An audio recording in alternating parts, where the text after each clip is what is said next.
Okay, so this is a shuffle tutorial for Melbourne shuffling. This was requested by Amanda because she wanted to figure out our style. So Vendetta and myself are deciding to give you guys an advanced shuffle tutorial that we wish we had when we were starting out. Okay, so in most shuffle tutorials you'll see that the basic T-step looks like this. Now most experienced shufflers know that that's not how you should do it. You should actually be spaced out about that much. The T-step looks like this. Okay, and if you notice my feet spread apart. Now what you're going to do is, we're going to focus on this foot first. You're going to pivot your toes over, and that's part one of that foot. With the other leg, when that foot pivots over, this leg is going to come up. So it's going to look like that. Now after that, your heel is going to kick out like that. So when when that comes out like that, your foot that's up is going to plant. So it should look like this. Next, it's just learning it with the other foot. And of course, there's many variations, but we'll go into that later in the tutorial. Contrary to popular beliefs, the running man is actually 2 steps, not 1. I started with 1, it looks terrible. So what you're going to do, your feet be like this, you could have left foot forward or right foot forward, it doesn't matter. What's going to happen is, your front foot will slide back to about midway, and your right foot will come up, or left foot, like this.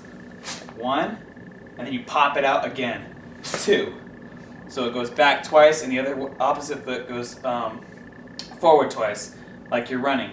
So 1, 2, 1, 2, 1, 2. And when you're in the beginning stages, you'll be able to see that pause, but as you get better, you'll be able to know, like, there's going to start gliding and it's not going to look like just one fluid motion.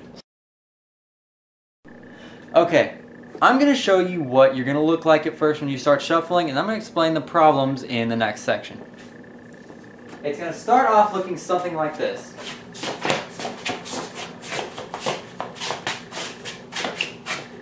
Okay, lots of problems with that, we'll fix that. So when you start T-stepping, you're going to realize that you turn your body with it. You'll have to get out of that phase in order to make your shuffling look good. Because when you do a T-step properly, if you notice, my body does not move. So just work on that, keep your body straight, because if you do this, you're going to get laughed at. Alright, when you first start running manning, you're going to do terrible, for lack of a better word. You're going to have to... He doesn't lie. Yeah, you have to kick your feet out like that, because a lot of times you'll keep your foot in too close and it'll look like this. Your front foot will be out way too far and it'll just look bad. Also, when you do the running man, don't stay like this and then T-step out of it all the time. You should be able to slide around with your running man. So just keep your running man moving and remember, get your feet out there. Alright. A problem with a lot of shufflers, myself included every now and again, is your hand movements. You can't be noodly. You have to keep stiff arms and relax yourself at the same time. You have to look like you're powerful yet calm. So something like this, that's good. However, there's things like the dead wrist, which I'm famous for, unfortunately. And then you have your spin hard grab. There's just a bunch of different variations. Just remember, don't ever do stupid things like that when you're shuffling, because it makes your body go like that and you look retarded. Alright, here's another thing. A lot of people that are beginners have really bent over backs and they're always looking at their feet. What you really want to do, if you want to look really good and like you know what you're doing and you're confident, you want to keep your back straight. You don't want to be bent over like this and kind of like, oh, okay, I can do this. No, you want to keep your back straight and you know that you feel confident when you start doing it. Oh, and neck straight too as best you can. Yeah. So, you'll notice that a lot of shufflers, when they T-step, it's not always in one direction. Sometimes they'll cross over. This is teaching you how to cross over. When you do the T-step, rather than going outward with the T-step, you're going to, on this first step, bring it over and up a little bit more, and then when you finish it, it's going to finish over there.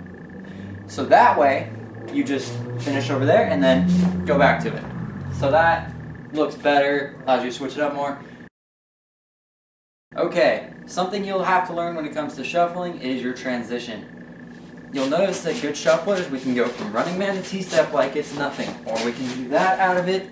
It's just as simple as you go from the final step of something, and then you just switch. So say I'm at final step of running man, I'll start T-stepping. So basically I bring the foot up and then kick over.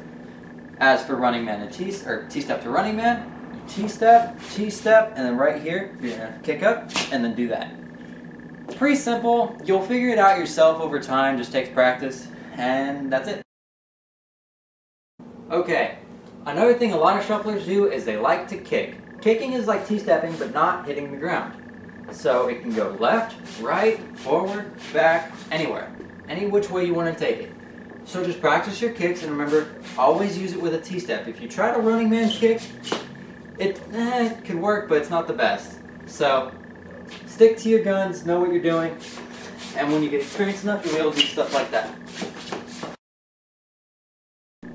Another thing is gliding, and you'll start gliding when you're in the middle of your running mans. So if you're doing this running man, what you're going to do is you're going to kick out and plant, and then you slide this foot back and continue running manning again. So it just looks like you're gliding around everywhere.